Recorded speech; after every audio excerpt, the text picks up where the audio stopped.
Assalamualaikum warahmatullahi wabarakatuh. Apa kabar pare-pare, kembali menjumpai Anda dengan serangkaian informasi yang berhasil kami rangkum.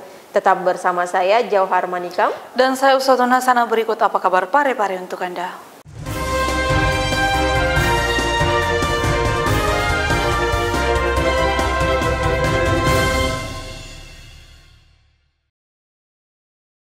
Pemirsa, Universitas Muhammadiyah Parepare menggelar fokus group discussion sebagai upaya penguatan riset dan strategi pemenuhan karya ilmiah bagi lektor kepala dan profesor. Universitas Muhammadiyah Parepare atau UNPAR terus berupaya meningkatkan jumlah guru besar atau profesor yang dimiliki. Untuk itu, UNPAR menggelar fokus group discussion atau FGD virtual tentang penguatan riset dan strategi pemenuhan karya ilmiah untuk lektor kepala dan guru besar di Auditorium Kampus UNPAR pada Sabtu, 7 Agustus 2021. Dalam FGD tersebut menghadirkan dua pemateri yang kompeten, yakni Sekretaris Senat Universitas Jambi Profesor Amirul Mukminin dan Direktur PMC Unhas Profesor Muhammad Arsyad. Rektor UNPAR Dr. HM Nasir SMPD mengatakan, sebelumnya pihaknya telah melakukan beberapa langkah untuk pencapaian jabatan fungsional lektor kepala dan guru besar, sehingga saat ini sudah ada sebanyak 5 orang yang diusul untuk menjadi profesor. Selain itu juga ada sekitar 70 orang calon lektor kepala yang sedang menjalani pendampingan. Inilah yang kita harapkan supaya jabatan fungsional dosen itu memenuhi persyaratan untuk lektor kepala dan guru besar, yang targetnya UNPAR punya dosen yang memenuhi persyaratan untuk kita usul guru besar.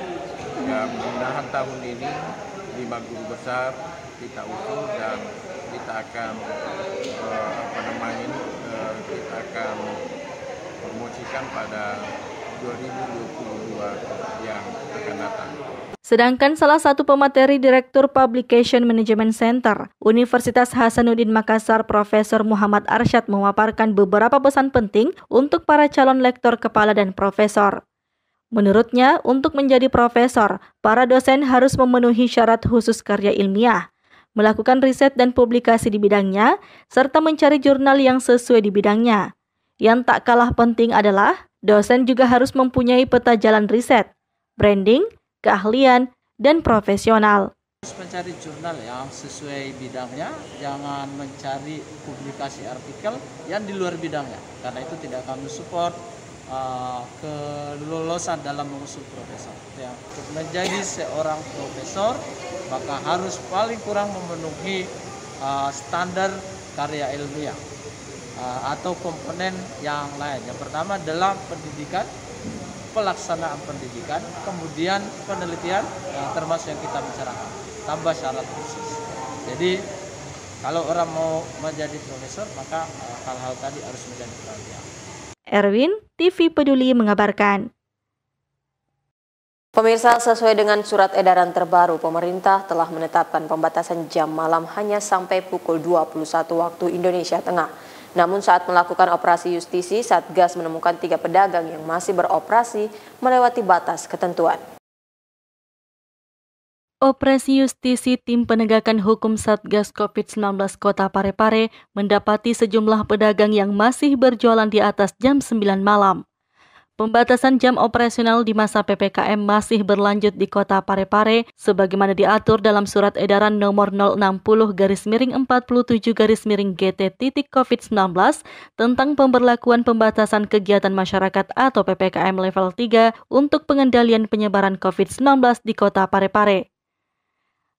Dari hasil operasi ini, setidaknya petugas mendapati 3 pedagang yang melanggar dari jam operasional.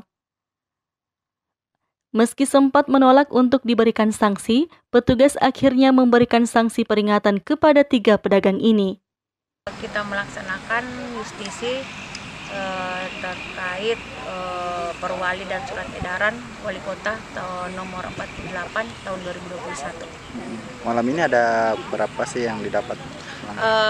Malam ini ada 3 warung makan yang kami dapati lewat dari pukul 9.00 dan masih melakukan aktivitas penjualan. Jadi kami memberikan teguran tertulis.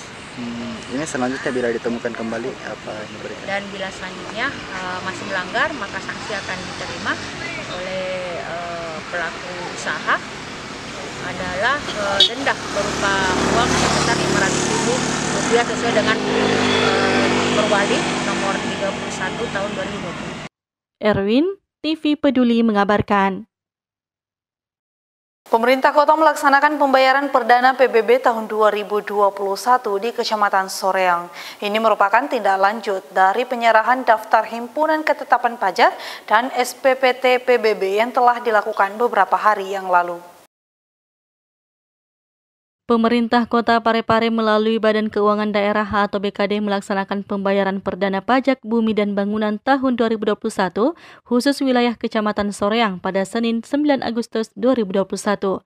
Kegiatan yang berlangsung di Aula Kecamatan Soreang ini merupakan tindak lanjut dari penyerahan daftar himpunan ketetapan pajak atau DHKP dan surat pemberitahuan pajak terutang pajak bumi dan bangunan atau SPPT PBB yang telah dilakukan beberapa hari yang lalu.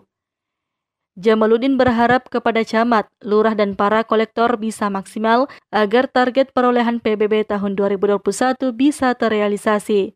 Jadi terkait dengan pembayaran perdana hari ini di Kecamatan Soreang, ini sebenarnya ada tindak lanjut dari penyerahan DHKP dengan SPPT yang dilakukan oleh Pak Wali Kota pada beberapa hari yang lalu.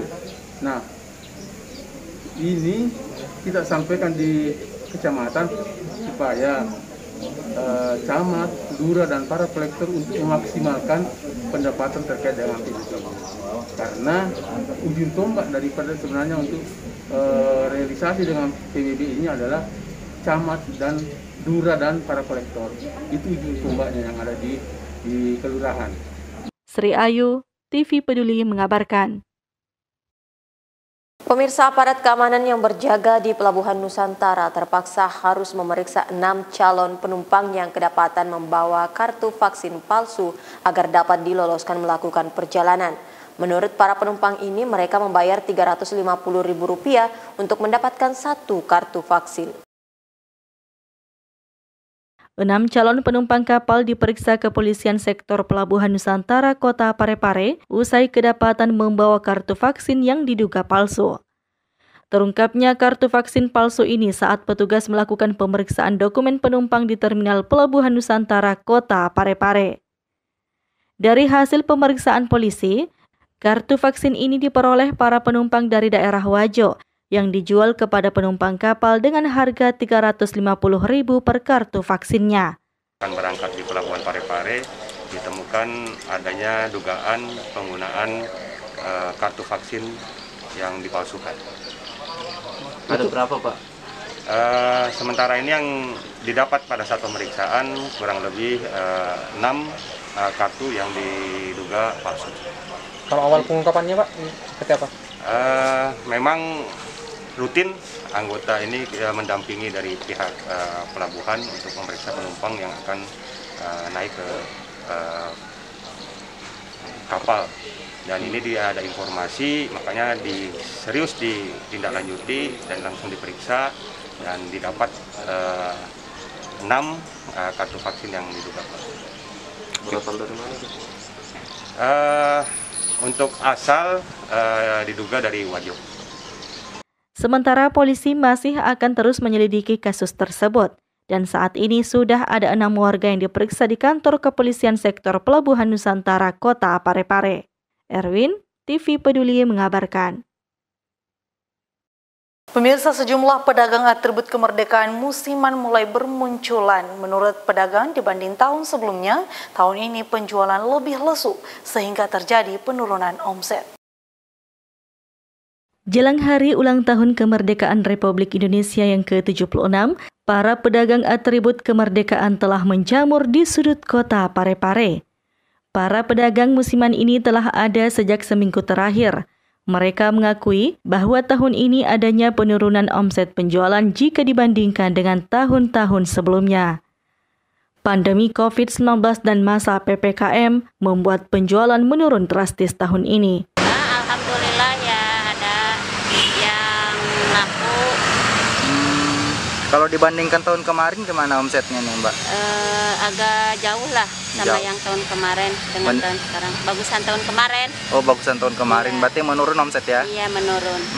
Ini sejak awal menjual udah ada berapa pembelian didapat? Alhamdulillah udah ya banyak lah. Banyak lah ya. Ya, alhamdulillah. Tapi nggak kayak tahun kemarin gitu. Ini dari mana sih Mbak? Dari Bandung. Oh, dari Bandung. Memang tiap tahun di sini ya? Tiap tahun ke sini menjual bendera. Erwin, TV Peduli mengabarkan. Pemirsa, sesuai dengan Peraturan Daerah Nomor 4 tentang penyesuaian tarif PBB, pemerintah daerah Kota Parepare menaikkan target pajak bumi dan bangunan sebesar 6 miliar rupiah untuk tahun 2021. Pemerintah Kota Parepare menargetkan perolehan pajak bumi dan bangunan tahun 2021 sebesar 6 miliar rupiah. Hal ini diungkapkan langsung Kepala Badan Keuangan Daerah Kota Parepare Jamaluddin Ahmad dalam sambutannya pada pelaksanaan pembayaran perdana pajak bumi dan bangunan tahun 2021 untuk wilayah Kecamatan Soreang pada Senin 9 Agustus 2021. Jamaluddin mengungkapkan alasan meningkatnya target PBB untuk tahun ini dikarenakan adanya Peraturan Daerah Nomor 4 terkait dengan penyesuaian tarif PBB. Sementara realisasi PBB tahun ini disebut masih minim karena penyerahan SPPT PBB baru dapat dilaksanakan pada Agustus ini. Meski demikian, Jamaluddin optimis pihaknya mampu mencapai target tersebut. Nah, terkait dengan target kita ya dari 6 miliar ini yang kami optimis bisa kami capai untuk 2020 tahun 2021, tahun pajak 2021 untuk 2022. Sri Ayu, TV Peduli mengabarkan.